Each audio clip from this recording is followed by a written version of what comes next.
Yeah, this is what I'm going on about, J Nate. That's me, that's who's great.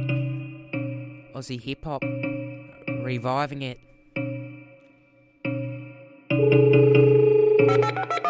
Departing Platform 1 are the 11:45 Flinders Street, stopping all stations to Flinders Street, departing in 6 minutes. Now arrived at Flinders Street. I'll be counting stacks, running from the jacks, run along the train tracks. I'll be smoking wax. I'll be counting stacks, running from the jacks, run along the train tracks. I'll be smoking wax. City doing, gonna be lip chewing. 5 years time, gonna hear burn wooing. Burn, the only city that knows how to gurn. Now, let me take my turn to take over the throne. Hoping one day I'll be better known. Burn City, I'll be rapping when I ride back Flinders Street. Who is J Nate? J Nate's just this character that comes from a really rough home life, and it's just using this as a getaway, using his music as a getaway, yet also has a massive addiction to drugs and drinking, yet blatantly talks about it online. And he's that one kid in the back of the bus that would be playing the Bluetooth speaker too loud, and that one annoying kid that was at your high school once that dropped out to do nothing. So why the persona of J Nate?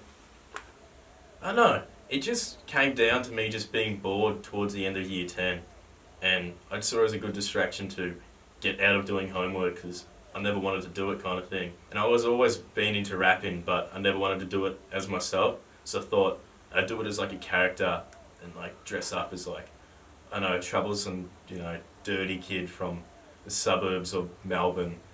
And so I started doing it over time, made a Facebook account, started doing live streams where I just dance and freestyle and do all this dumb stuff, and people started following it.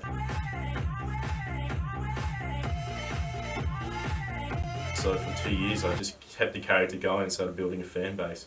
So what was the inspiration behind the tracks? Behind the tracks, there's a whole lot of inspirations, but it just came down to fans would just ask me to do certain ideas and do certain songs, like me being bashed, me getting shoes stolen, or people online who generally hated me, even though it wasn't a real thing. It's such a funny listen. I think that's why Jay was sort of popular, because there wasn't really anyone doing that shit at that time. And I really did think of some creative ideas that could have kept him blowing up. Maybe I should have done it, but I just didn't want to be known as J Nate. So I got a lot of inspiration from, one, my dad introducing me to all forms of music when I was a lot younger. So that just really opened my eye up, and I could take little aspects from, for example, blues or jazz and combine it into making beats. Then I also am really into 90s and just current hip hop.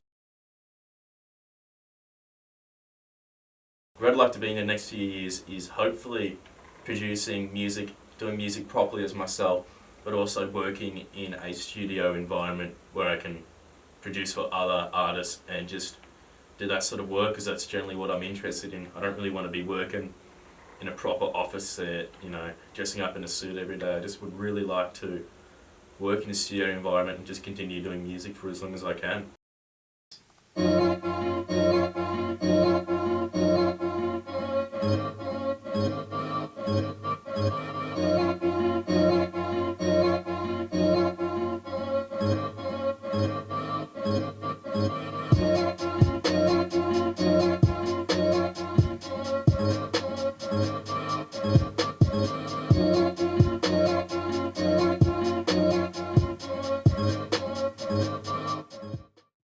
Known as Luca for doing music, and just J Nate in the past as a piss take.